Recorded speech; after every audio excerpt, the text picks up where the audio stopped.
Salamat po dun sa mensahe ng awit na yon. Ang buod ng ating misyon ay ibigin ng Panginoon higit sa lahat. At ang pag-ibig natin sa Panginoon, our love for God is rooted in His love for us. Na ultimately, ang pinag-uusapan natin dito ay hindi yung kadakilaan ng pag-ibig natin sa Diyos, kung hindi yung kadakilaan ng pag-ibig ng Diyos sa atin. Hindi nauutusan ang puso na ibigin ng Panginoon malibang maranasan ng puso kung paano siyang inibig ng Diyos. Bago tayo dumako sa ating mensahe, nagpapasalamat ako sa Panginoon sa ginagawa niya sa buhay natin. Malaking pagpapala sa akin yung chat ni Inigo na yon. At sa totoo lang, ngayong hapon ko lang siya na-replyan. Ang isang bagay na pinagpapasalamat ko sa Diyos ay kasama si Inigo dun sa mga unang naging estudyante ko sa Montessori. Naalala ko si Inigo ay grade 6 pa noon. At every year nagkikita kami ni Inigo, and nalaman ko na last year siya ay aalis na, nasa ibang bansa na siya ngayon. And so, syempre may part sa akin na nag-isip na, at mali yung kaisipan na yon, na paano na ngayon yung spiritual na growth ni Inigo. I was foolish to think na ang spiritual growth ni Inigo ay mangyayari lang kung ako ay teacher niya. And that was foolish of me. Dahil namunga yung salita ng Diyos sa pagkakataon na malayo na siya. Siya ay pumunta sa ibang bansa at nangusap sa kanya ang Diyos. So on one hand, it's a great encouragement. Ang magsasaka ay na-encourage kapag nakakakita siya nung bunga nung kanyang pagsasaka. If you're a farmer, bagamat hindi ikaw ang nagpapabunga, wala sa kapangyarihan mo ang pagpapabunga, malaking encouragement sa iyo kapag nakikita mo na namumunga yung tinatanim mo. And it's a great encouragement. At the same time, it's also humbling dahil nangyari yung tagumpay sa isang kondisyon na inaakala ko na magiging mahirap o imposible. Like, if you think about it, inaalala ko noon, saan siya mag-church, sino ang makakausap niya patungkol sa mga tanong niya, sino makaka-fellowship niya. But time and time again, pinapaalalahanan tayo ng Panginoon na bagamat sinasalin niya tayo sa kanyang gawain, while He gives us the opportunity to participate sa kanyang ministry, wag tayong magkamali na isipin na kailangan tayo ng Diyos. Because He could very well accomplish His will without our contribution. Dahil kinakailangan ng kaluwalhatian, the glory will always go to Him. At yun ang pinagpapasalamat ko sa Panginoon. Yung joy na naranasan niya, na nung sinabi niya, sinuko ko na po ang buhay ko kay Kristo. I've surrendered my life to Jesus. Anyway, para po sa ating mensahe, meron akong tanong sa inyo. At hindi na ako magpapakatagal, ibig sabihin, hindi ko na kayo bibigyan po ng pagkakataon na sumagot. Mental exercise na lang. Ito po ay sagutin nyo na lamang sa katahimikan ng inyong isip. Answer these questions in the silence of your minds, the silence of your hearts. Number 1, I want you to remember the highlights of this past week. Tandaan natin yung mga highlights nitong nakaraang linggong to. Mga pinagkaabalahan natin, ginawa, pinagpaguran, pinagkagastusan, mga sinabi, pinanood, lahat ng nagko-comprise sa activity natin nitong nakaraang linggo. At bagamat hindi magiging detalyado yan masyado, at least you get some big picture stuff. Second question, what is your greatest aspiration in 3 to 5 years? So itong susunod na 3 hanggang 5 taon, kung pahihintulutan pa ng Panginoon na maabutan natin yon. Kung tayo ay nandito pa sa susunod na 3 hanggang 5 taon, what excites us? Where are we going? What are we aiming for? Ano ang ina-anticipate natin na mangyayari o mararanasan natin o aabutin natin in 3 to 5 years. So, dalawa yung tanong natin, di ba? Yung isa ay looking back. Ano yung mga highlights ito nakaraang linggo? Actually, pwede nyo pang i-atras yan. Ano ang highlights ito nakaraang buwan? Nakaraang taon, right? And then, yung pangalawang tanong ay looking forward. In 3 to 5 years, what's your greatest anticipation? Ngayon, ito yung question number 3. Ito ay para sa mga nakakatiyak ng mananampalataya sila, nakakatiyak na Kristiyano sila, at matagal na kayong Kristiyano.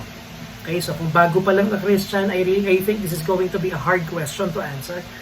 Pero para to sa mga Kristiyano na medyo matagal na sa faith, I want you to imagine the scenario na hindi ka Christian. Okay, I want you to imagine a life na hindi ka Kristiyano. Yun bang sagot mo sa question number 1 saka sa question number 2 ay magbabago? Ang ibig kong sabihin, mga kapatid, balikan natin yung mga ginawa natin ng mga nakakaraang linggo. Suppose you were not a Christian. Would it look different? Nagiging iba ba siya? And here's another question. Suppose hindi ka Kristiyano. Yun bang aspiration mo? Yun bang desire mo for the next 3 to 5 years? Would it be different? If the answer to that question is no, palagay ko dapat pagbulay-bulayan natin ang mensahe natin ngayong gabing ito. Supposedly, they should be different, right?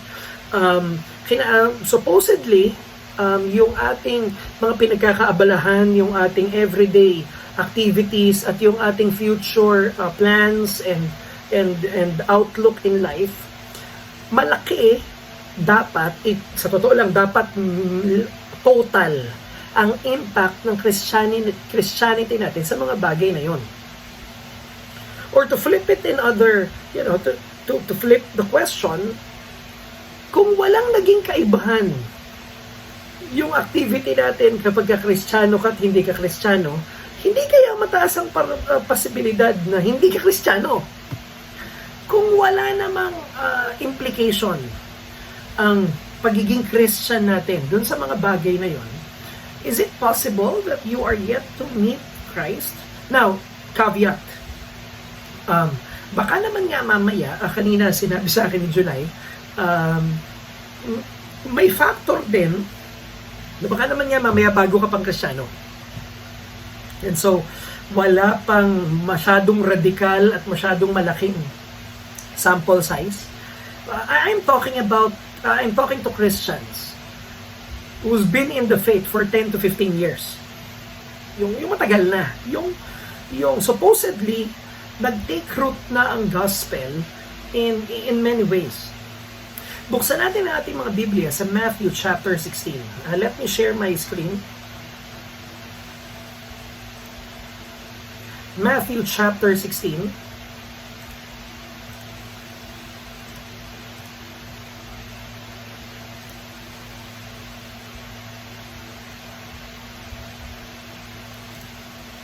Ang inyong lingkod na lamang po ang babasa. Matthew chapter 16 verses 13 to 28.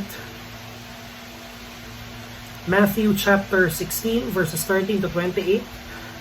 Ito pong mga verses na babasahin natin ay naka-flash po sa ating screen. Ang inyong lingkod na lamang po ang babasa, sundan na lamang po ng inyong paningin. Matthew chapter 16 verse 13. Now when Jesus came into the district of Caesarea Philippi, he asked his disciples, who do people say that the Son of Man is? Verse 14, and they said, some say John the Baptist, others say Elijah, and others Jeremiah or one of the prophets.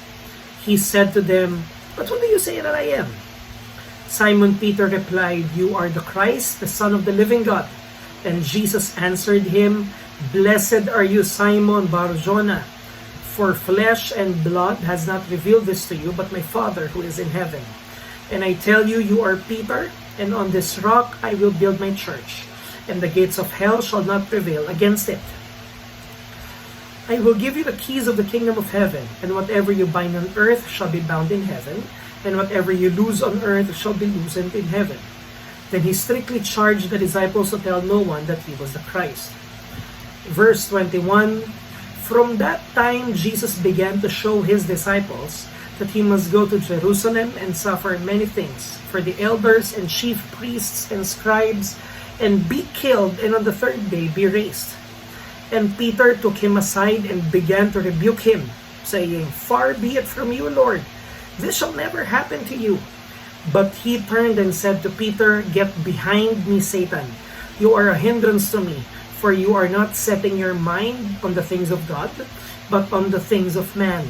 Verse 24, Then Jesus told his disciples, If anyone would come after me, let him deny himself, take up his cross, and follow me. For whoever would save his life will lose it, but whoever loses his life for my sake will find it. For what will it profit a man if he gains the whole world and forfeits his soul? Or what shall a man give in return for his soul?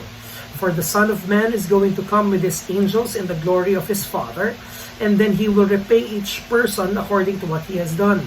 Truly I say to you, there are some standing here, who will not taste death until they see the Son of Man coming in His kingdom. Salamat sa pagkabasa ng salita ng Panginoon. Tayo manalangin. Panginoon, ituro mo sa amin ang mensahe ngayong gabing ito. At ito ang bumago sa buhay namin. Panginoon, kayo ang aming maging tagapagturo. Itago niyo po ko sa inyong likuran. At pagapuin mo, palaguin mo ang aming pananampalataya. Salamat sa kabutihan mo, Panginoon, sa pangalan ni Jesus. Amen at Amen. Meron akong ipapanood sa inyo. Unfortunately, para po sa mga manonood ng recording ng mensahe na ito, hindi nyo mapapanood yung video. Panoorin natin ang mensahe na to. Ang video na ito.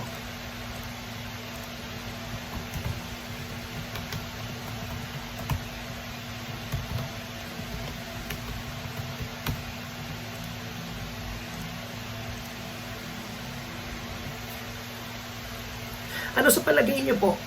Ano sa palagay niyo yung sinabi ng pastor? 13 hours, marami sa kanila ay nakulong na dahil sa kanilang faith. Alam nyo, sa tuwing makakapanood ako ng mga documentary, ng mga videos, patungkol sa mga kapatid natin na nasa China, na nasa ilalim ng isang oppressive na government, na pinagbabawal sa kanila ang maging Kristiyano. Alam nyo, isang napapakita sa akin noon ay malaking kahihiyan sa tinatawag nating Christianity. Sabi niya, ang isa sa mga nabangaalala ko doon, yung nagkakabisa sila sa mga pieces ng paper dahil madaling makumpiska yung mga Bible na meron sila. Meanwhile, tayo, tambak ang mga Bible natin. In fact, may mga Bible tayo sa mga cellphone natin. And then, we don't pay attention to them. Interestingly, kung mabubuhay yung mga Kristiyano na nakasulat sa Biblia, mas makakaramdam yung mga biblical Christians, yung New Testament Christians, mas makakaramdam sila ng affinity, mas makakaramdam sila ng identification sa mga mananampalataya, sa mga underground churches sa buong mundo, kaysa sa atin na komportable sa ating tinatawag na Sunday Christianity. And so this raises a concern. This should be a wake-up call for Christians. We have grown comfortable and accustomed to our brand of Christianity.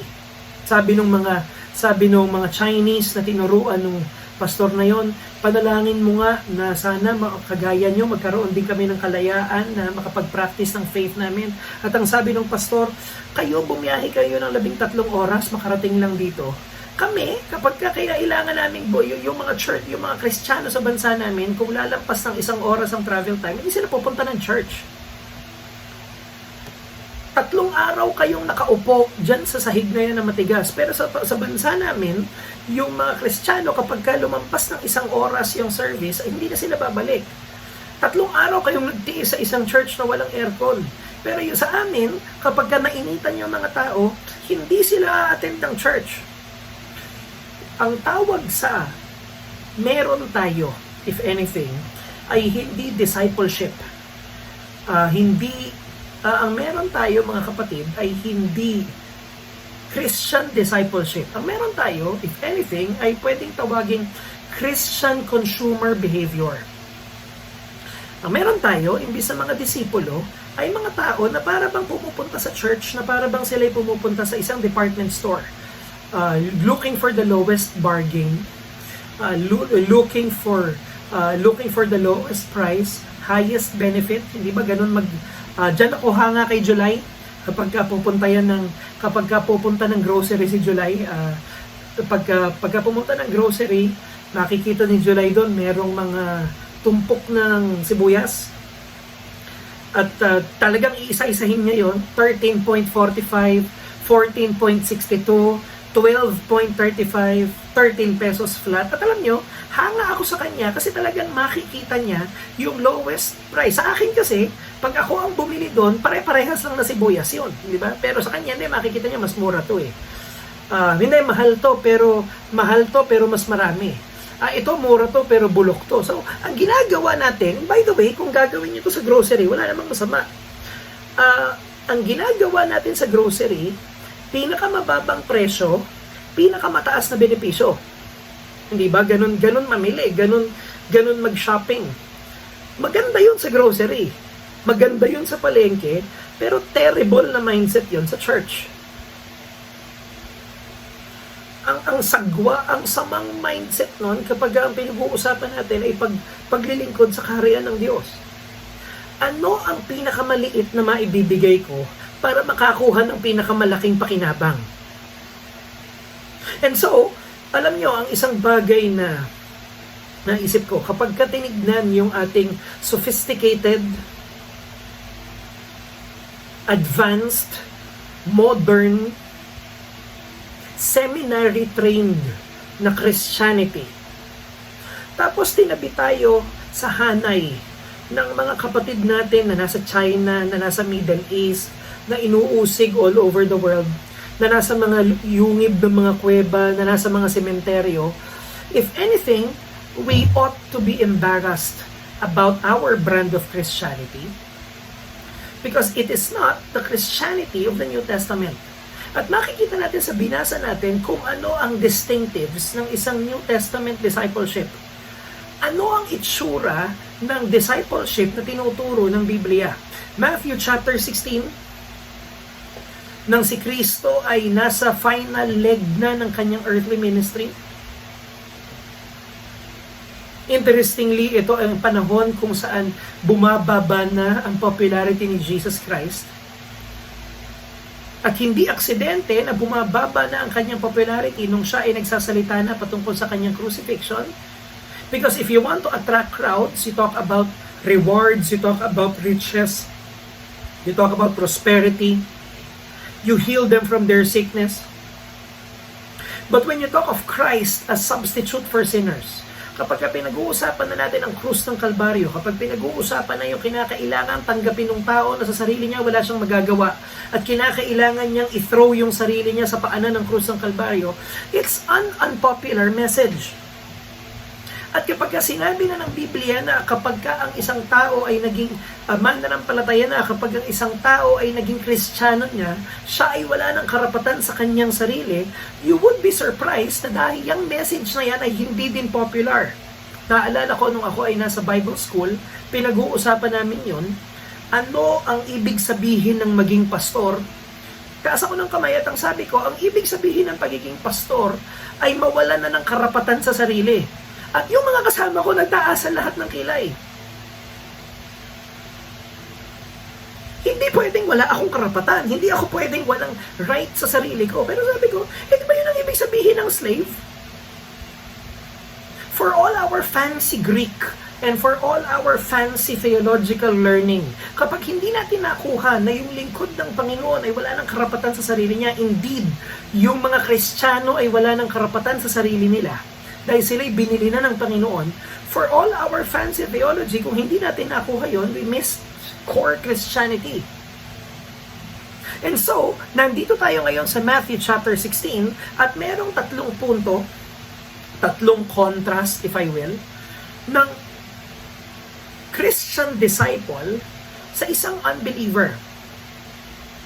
Tatlong pinagkaiba ng isang mananampalataya, tagasunod ni Kristo, sa isang hindi mananampalataya. A contrast of Christology, a contrast of concerns, and a contrast of compensation.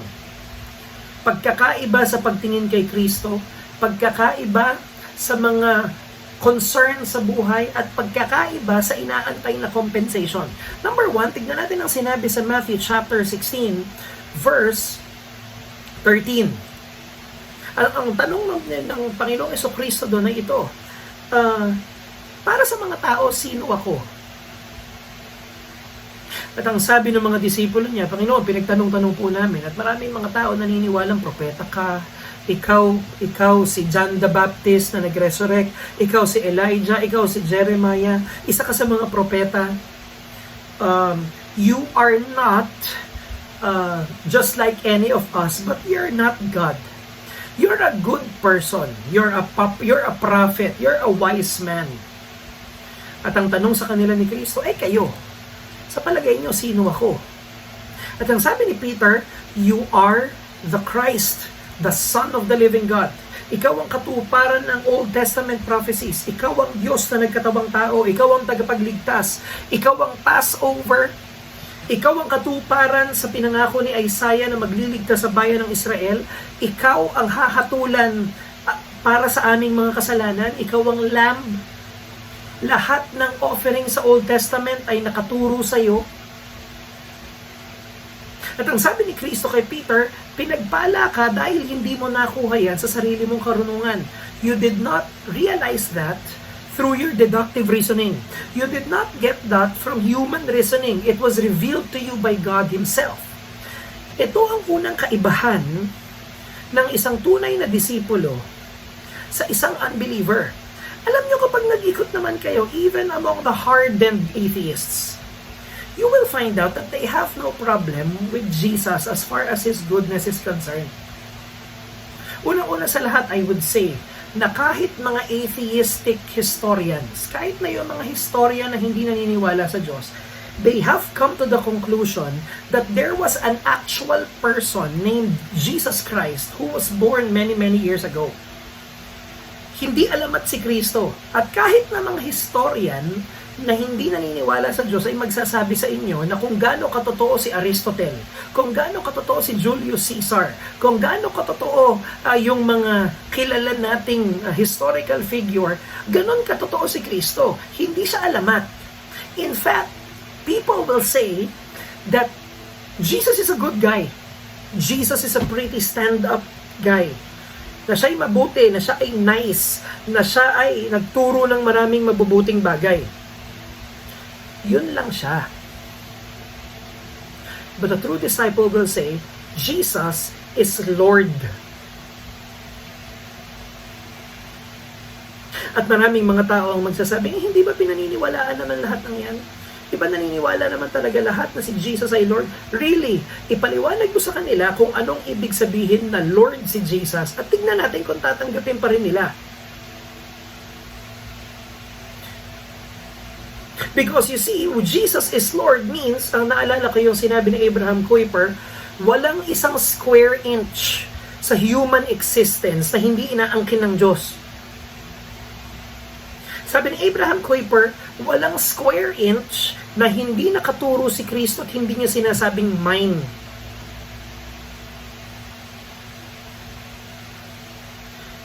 Ang unang-unang kaibahan ng tunay na mananampalatayang disipulo sa unbeliever ay ang paningin niya kay Kristo. Si Kristo ba ay Panginoon o si Kristo ay palamuti ng ating mga buhay? Si Kristo ba ay actually in charge? O si Kristo ay icing lang sa taas ng mga ginagawa natin to make us look a little bit respectable in a quote-and-unquote Christian country? Merong isang form ng monarchy sa mundo ngayon na ang tawag ay constitutional monarchy. Yun ang monarchy sa England, yun ang monarchy sa Great Britain. sa United Kingdom actually, at ang ibig sabihin nun, meron silang hari, si King Charles. Pero sa totoo lang, wala naman talagang major political power ang hari na ito. Siya ay isang cultural figure lang. Siya ay nagwe-welcome ng mga dignitaries from other countries. Siya ay naghe-head ng mga ceremony. Pero sa totoo lang, yung actual day-to-day running ng bansa ay gino-govern ng Prime Minister tsaka ng kanyang government. Interestingly, kapag nakinig kayo sa government, sa parliament ng United Kingdom, lagi nilang ini-introduce yung kanilang speech sa His Majesty's government. So pag nagsalita yung Prime Minister, sinasabi niya na His Majesty wants you to know, His Majesty has decided. Pero alam niyo, sa totoo lang, wala namang say talaga yung hari. Doon sa nangyari na yon. Ang tawag natin doon ay constitutional monarchy. Symbolical monarchy. Meron tayong king, pero dekorasyon lang siya. At gaano karami sa atin ang mag-fit doon sa description na yon kapag dinescribe ang Christianity natin. Si Kristo ay hari, oo. Pero ang aming government ay constitutional monarchy. I am in charge, but He's there for decoration. Is He Lord? Is He actually Lord? I think magandang itanong sa atin yung tanong ni Kristo sa mga disipulo. Who do you say that I am? Sino ako? Sino si Kristo? Now, number one, ang unang makikita natin dito, this contrast of Christology, the true Christian discipleship is doctrinal. Merong sagot ang Biblia dun sa tanong na sino si Kristo. Kanina ang tanong ni Inigo, saan ako magsisimula ngayon ako'y mananampalataya? Well, read your Bible. At kung hindi ko kayo si Inigo at patagal na kayong Kristiyano, the instruction still stands. Read your Bible. You see, Christianity is a doctrinal faith. It is a faith of truths. At may sagot ang Biblia sa tanong na sino si Kristo, ano ang ginawa niya, ano ang purpose niya para sa kanyang church. God forbid na ang nalalaman lang natin patungkol kay Kristo ay galing sa once a week service, sa mga Christian song na kinakanta natin at sa patutuo ng ilan na nagsasalita sa atin. Kung yun lang ang source natin ng pagkakakilala sa Panginoon, we are woefully ignorant of the truth we claim to believe. Aba, ang pagkakakilala natin sa isang katotohanan sinasabi nating pinaniniwalaan natin. The question stands. Nakatayo ang tanong, sino si Kristo? Alam nyo, ayoko ngang itanong yung idea na sino si Kristo para sa'yo. Hindi naman mali yung tanong na yun, but I think it's dangerous na ikaw ay may kapangyarihan na i-define kung sino si Kristo. Ikaw ang magbibigay ng definition ng kung sino si Kristo. Hindi. Sino si Kristo ayon sa Biblia? Sino si Kristo ayon sa Kanya? How did Jesus reveal Himself in the Scriptures? But another point, and I think dito mahuhulog yung sino si Kristo para sa'yo, siguro ang magandang paliwanag dun sa tanong na yon, ano ang implikasyon ng paghahari ni Kristo sa day-to-day natin?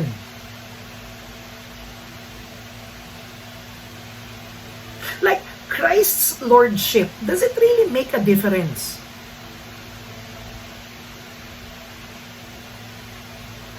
Does it really make a difference that we profess that Christ is Lord?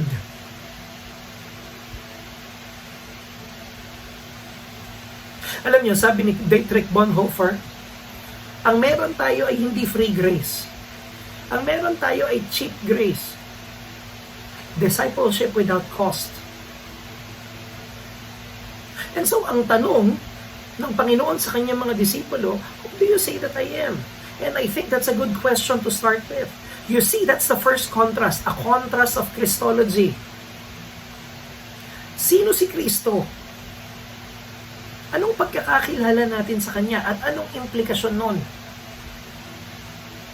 The non-Christian would look at Jesus as a nice guy who's not in charge. A nice guy who taught a lot of interesting things, but He does not have any impact on the way I live. Hindi siya ang nasusunod. Pero ang totoong mananampalataya ay magsasabi unequivocally, Jesus is Lord. And number 2, contrast, is a contrast of concerns. Pagdating ng verse 21, pagkatapos mapuri ni Jesus si Peter, sabi ni Peter sa kanya, sabi ni Jesus sa kanya, pinagpala ka kasi alam mo ni-reveal sa iyo ng Panginoon yan eh. And by the way, that's a very important lesson. Kung meron man tayong matututunang katotohanan mula sa Diyos, ito ay revelation ng langit sa pamamagitan ng Biblia. Hindi siya nakukuha ng sheer intuition. Kung ang pagkakakilala natin sa Diyos, kasi common sense naman po yun, malamang mali ang pagkakakilala natin sa Diyos. And now, we proceed. Pagkatapos daw ng panahon, pagkatapos ng conversation na yun, pinapaliwanag ni Jesus sa kanila na siya ay pupunta sa Jerusalem, siya ay magdudusa, at siya ay mapapatay, at siya ay mabubuhay pagkatapos ng 3 araw. Now, I want you to think of this. Hindi dapat nagulat yung mga disipulo sa nangyari sa buhay ni Jesus. It's not like it was a secret. Bago pa mangyari ang crucifixion, paulit-ulit nang sinasabi ni Jesus sa kanila kung anong gagawin niya. O, pupunta tayo sa Jerusalem ha. Pagkatapos nun, magsasuffer ako, at pagkatapos ko magsuffer, papatayin ako. Ito ay laging kwento ng mga teacher. Yung bang kapag sinabi ng teacher sa harap, okay, bring out 1/4 sheet of paper, laging may estudyanteng magtataas ng kamay, tapos ang sasabihin, 3 minutes pagkatapos kong sabihin, sir, 1/4. In our case, ang meron tayo dito ay sinasabing paulit-ulit ni Jesus na ito nga ang mangyayari. Hindi nga ako magiging political king, hindi kayo yayaman, hindi kayo magiging gabinete, hindi kayo magiging mapupunta sa mataas na posisyon, hindi natin lalabanan yung mga Romans militarily. Ang mangyayari nga, pupunta ako ng Jerusalem, ako'y maghihirap, ako ipapako sa krus, and on the 3rd day I will rise again. You would think that that is a great concern for the disciples. Really? Papatayan ka pero hindi ka mamamatay? Magbabangon ka after 3 days? That's spectacular. I mean, madami kang himala, Panginoon, pero kung nagkataon, yun ang pinakamalaki. You would think that the disciples would be surprised, that the disciples would be excited. We're going to serve a Savior who's gonna get killed and is going to be alive again. Pero ang ginawa ni Peter, and Peter took him aside and began to rebuke him. Gusto ko pag-isipan nyo to ha. Itinabi siya ni Peter sa isang tabi at nirebuke ni Peter si Jesus. Parang gagawin ng magulang sa isang anak kapag mali yung anak niya. Ilalagay sa isang private area tapos kagagalitan. Can you imagine yung nerves ni Peter na kagilitan si Jesus? At eto ang content ng sinabi ni Peter. Hindi mangyayari yon, Lord. This shall never happen to you over my dead body. Hindi ko pahihintulutan. Hindi dapat mangyari. Hindi, Panginoon, mali ka. Sa unang tingin, pwede mong isipin na concerned lang si Peter kay Jesus. Na para bang kapag may isang matanda na parent o may sakit na pasyente o kahit na sinong mahal sa buhay na meron tayo, tapos kapag kayong mahal natin sa buhay na yun, nagsasabi, ako kapag kapatay na ako, ganito ha.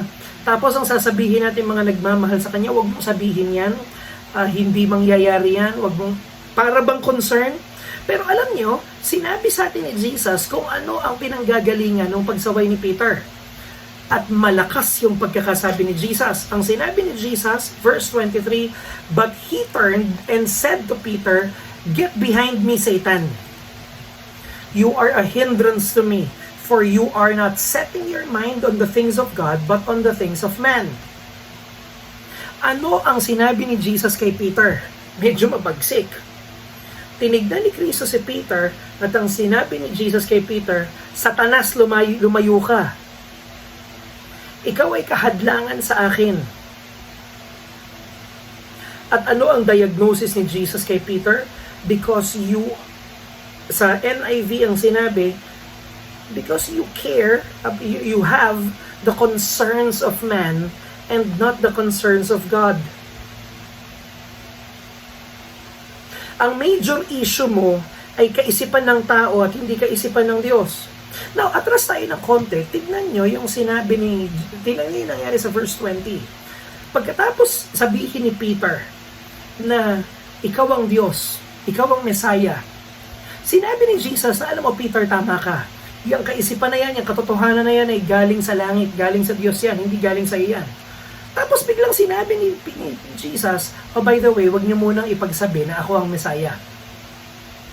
Katakataka yun. Kung tama si Peter, na si Jesus ang Messiah, kung tama si Peter na siya ang King of Kings and Lord of Lords, abay bakit hindi ipagkakalat ni Jesus? Bakit inutusan niya yung mga disciple na wag munang i-preach yun? Hindi ba dapat pinipreach ang truth?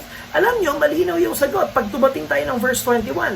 Kasi kailangang maipako ng Messiah. Kasi kailangang mamatay siya para sa kasalanan ng mga tao. Kasi kailangan yun ang pinunta niya sa mundo. At yun ang ayaw ni Peter. That's not Peter's concern. I want you to think of this. Si Peter ay may tamang theology. Sinabi na nun sa nauna eh. Jesus is Messiah. Pero mali ang concern ni Peter. If Jesus is Messiah, then I'm getting rich. If Jesus is Messiah, ako ang spokesperson ng Messiah. If Jesus is Messiah, then I am, malapit ako sa kusina. If I am Jesus as Messiah, sa kanyang paghahari, ako ay magiging political figure, ako ay magiging maimpluwensya. At ang sabi ni Jesus, no, dahil ako ang Messiah, maipapako ako sa krus at susunod kayo. And to think otherwise is satanic.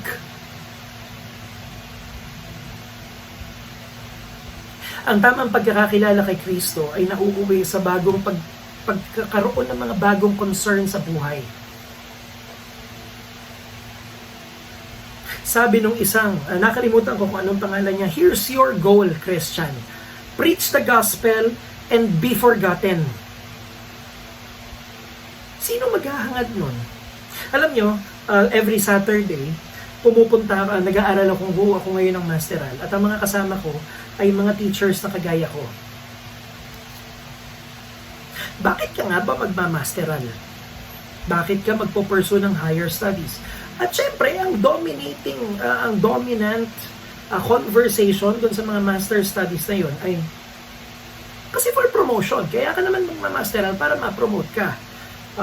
For greener pastures, for a better position, for higher salary, for a more secured career, tenure, hindi ba? Again, may masama ba doon sa mga bagay na yan? I don't think so. Pero sino ang magmamasteral para mamatay sa sarili niya?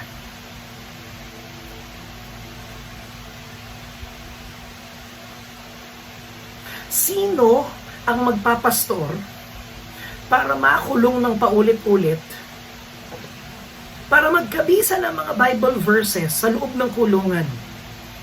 At paglabas ng kulungan, ay mangaral ulit ng gospel para makulong ulit.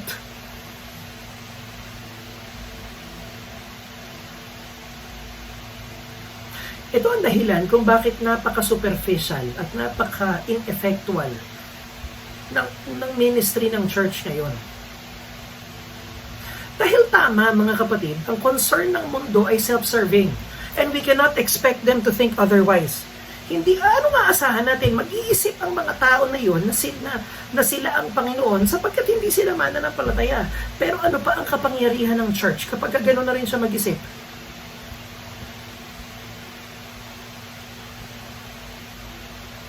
Ano pa ang kapangyarihan ng church kapag kayong pinapangaral nating Panginoon ay namatay sa krus, tapos tayong mga nagpapakilalang tagasunod niya ay walang krus na pinapasan?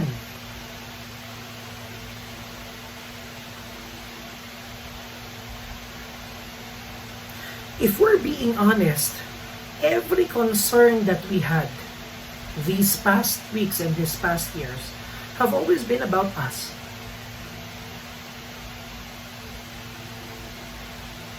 About me and my needs and my wants and my future and my dreams, nasa na yung mga Kristiyanong nakapako?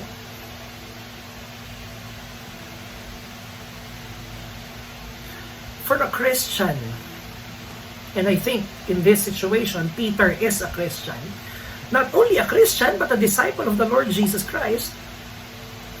For a Christian who is concerned about the things of the world more than the things of God, ano ang sasabihin ni Jesus sa atin?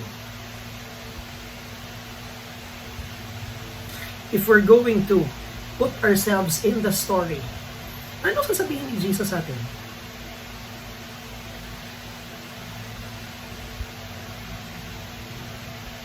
After all, pagkatapos ng araw na to, nagawa na natin yung ating mga gampanin, nakapag-church tayo online.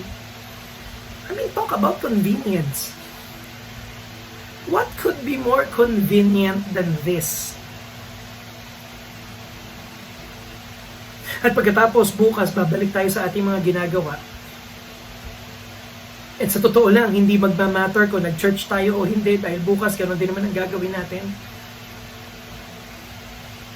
We're going to dream like the world dreams. We're going to worry about the world worries about.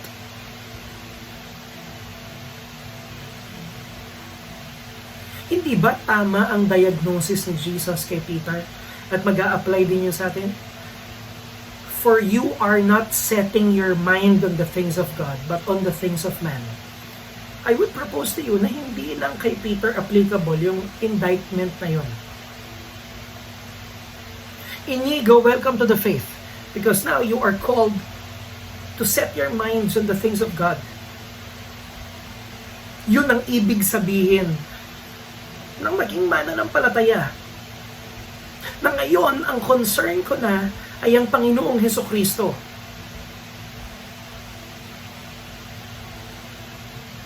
Gaano karaming churches ang nagbukas ngayong araw na to? At gaano karaming mga mananampalataya ang dumalo sa mga church na yon, na sa totoo lang hindi naman nakaramdam ng challenge dun sa kanilang concern na yon.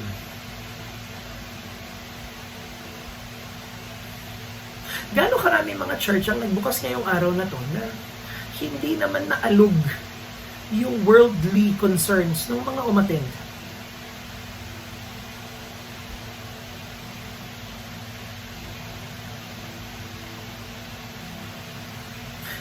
There is a contrast of concerns here. And finally, there is a contrast of compensation. Then Jesus told his disciples, "If anyone would come after me, let him deny himself and take up his cross and follow me." Kung sino man sa inyo ang gustong sumunod, tanggihan niya ang sarili niya, pasanin niya ang krus niya at sumunod siya sa akin. At kung sino ang magtatangka, ang sabi ng Panginoon, na isalba yung buhay niya, ay mawawalan ng buhay. At kung sino ang mawawalan ng buhay alang-alang sa akin, ay makakasumpong nito.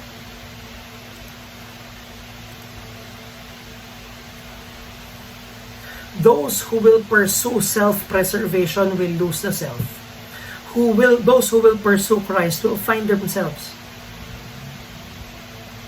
Kung mamimili ka between kay Christ at buhay at pinili mo ang buhay, ito ang mangyayari. Wala si Christ, wala ring buhay. Pero kung isosurrender mo ang buhay mo para kay Kristo, you will soon find out that you will have Christ and in Him you will find life.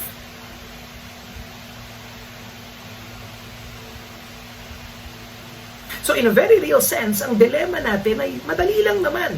Piliin ang buhay kesa kay Kristo, tapos mawala si Kristo at mawala ang buhay. O piliin si Kristo, isuko ang buhay, tapos pag nasumpungan mo si Kristo, magkakaroon ka ng buhay. Ano ang tinuturo natin sa mga estudyante? Bakit sila nag-aaral? Para magkaroon ng maayos na buhay? Para magkaroon ng financially stable na trabaho?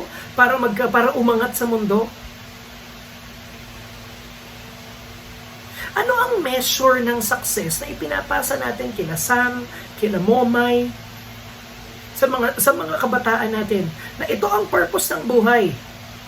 Pag-aral kayong mabuti, lagi sinasabi ng mga magulang, by the way, I think it's a scam.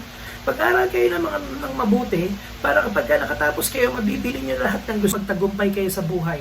With no reference to sacrifice, with no reference to service, with no reference to Christ. Tapos yung mga kabataan na yun, nung nagturo na sila, nagtrabaho na sila, nagnakaw sila sa gobyerno, nanloko sila ng kapwa, tapos gulat na gulat tayo, bakit ganun yung ginagawa nila? Sinabi natin turuan ba naman natin sila na ang pag-aaral nila ay para sa sarili nila? Di nung nakatapos sila, yun ang ginawa nila.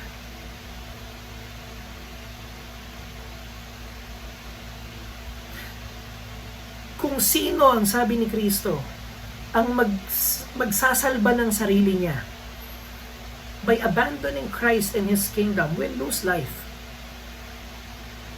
And whoever loses his life for Christ's sake will find it. At ang sinabi ng Panginoong Jesucristo rito, anong mapapala ng isang tao kung kanyang nakamtan, kung kanyang nakuha ang buong mundo, tapos nawala ang kaluluwa niya? Ano ang equivalent, anong meron dito sa mundo na may equivalent value sa soul? Alam nyo, rebuke sa akin yan. Dahil sinusukat ko kung talagang itong estudyante kong kasama natin ngayon ay nakakilala na sa Panginoon. At kung siya'y mananampalataya talaga. Meron akong isang estudyante na sa dulo ng buhay na to ay makikita ko sa langit na bayan at the end of history.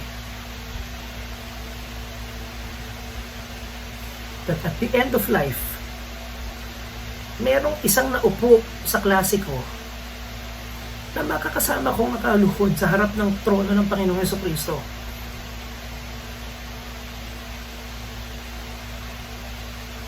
Is that enough for me? Is that, yun ba ang kinagagalak ng puso ko?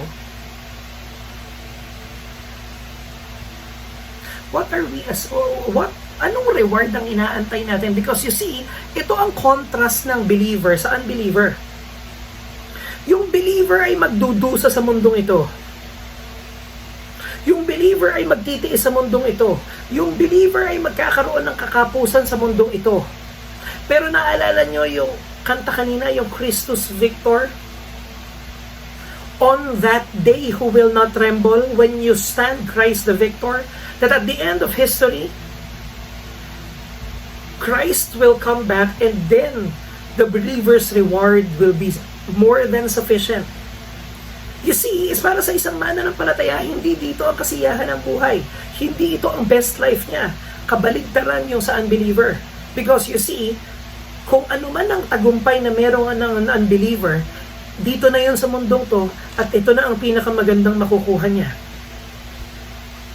I said it before and I'm saying it again.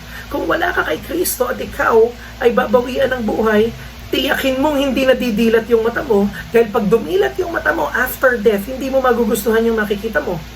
Para sa isang unbeliever, ito na ang meron siya. Ito na ang kasiyahan niya.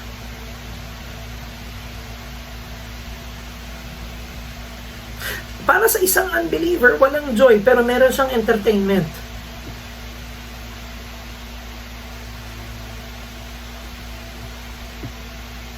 Walang fulfillment. Pero merong sale ng 9, 10, 11, 12. Pwede siyang bumili doon, first 8, di ba? Kami man din ay bumibili doon. Pero alam niyo, just to pacify the emptiness inside. Probably the next purchase, probably the next vacation destination, probably the next promotion, probably the next possession. Para sa isang unbeliever, yun na ang pinakamalapit na meron siya sa fulfillment. Yung nakikita niya na may pinupuntahan yung kanyang sahod.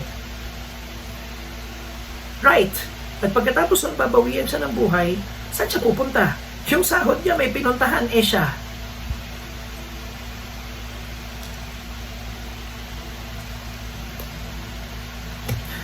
magbigay ng mga pangalan ng mga mananampalataya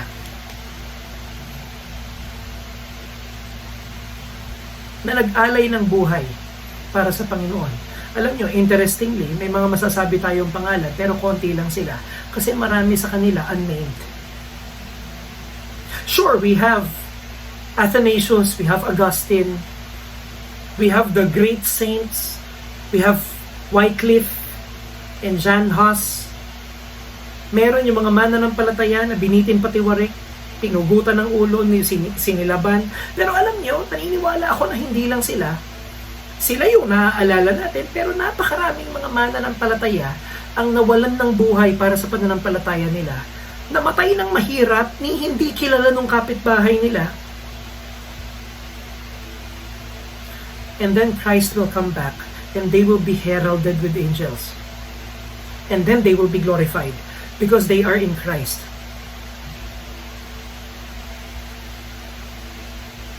Meanwhile, yung mga kinikilala ng mundong ito, yung pinagpipitagan ng mundong ito, yung pinayayaman ng mundong ito,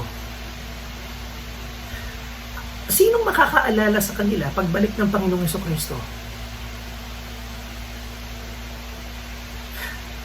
Ano ang magiging weight nila? Pero karaan, meron kaming devotion ng mga estudyante ko. He is like a tree planted by the rivers, sabi ng Psalms 1. And he will bear his fruit in its season. His leaf will not wither. And whatever he does will prosper. The wicked are not so, but like a chaff blown in the wind, ang sabi ng Bible. For the Lord knows the way of the righteous, but the wicked will not stand.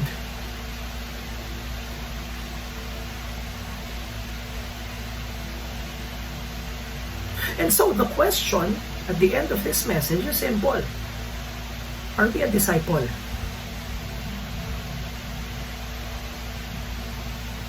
Para sa kapatid natin na nakasama natin ngayon na nag-profess ng kanyang pananampalataya sa Panginoon, you ask what's next. Here's what's next. You read your Bible, you pray, you look for a Bible-believing church, and then you die to yourself every day. And then you bear your cross, and then you deny yourself. And if you're going to study, you're going to study for Christ. If you're going to work, you're going to work for Christ. If you're going to earn salaries, you're going to earn salaries for Christ. And if you're going to further your career, gagawin mo yon para kay Kristo. At kung hihinga ka sa yung susunod na hininga mo para kay Kristo, ang sabi ng Bible, kung ikaw ay iinom mo, kakain ka para kay Kristo. At pwedeng magtanong si Inigo at ang sasabihin ni Inigo, that's good, sir. Kailangan saan ho ba ako makakakita ng mga Kristiyano na gano'n ang ginagawa? Kasi gusto kong gayahin eh. At magtatanong siya, maganda ho yung sinabi niyo, pero kailangan ko ho ng example, saan ho ako makakakita nun? And I think yun ang challenge para sa ating church.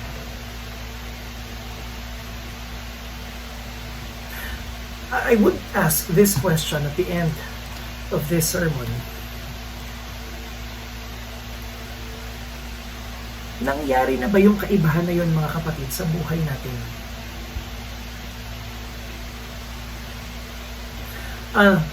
A joyful exaltation of the supremacy of Christ that moves us to bear our crosses and lay our expectation on Him as our reward. Yun ang mensahe natin ngayon. Na makilala mo si Kristo upang buong kagalakan mong ariin na siya lang ang meron ka. At ngayon ikay magpapasa ng krus ng buong kagalakan. Lalakad ng opposite sa mundo. Magpapahalaga ng opposite sa mundo. Laying your expectation not on this life but on the next. Living with an eternity in mind. Yun, mga kapatid, ang hamon sa atin sa gabing ito.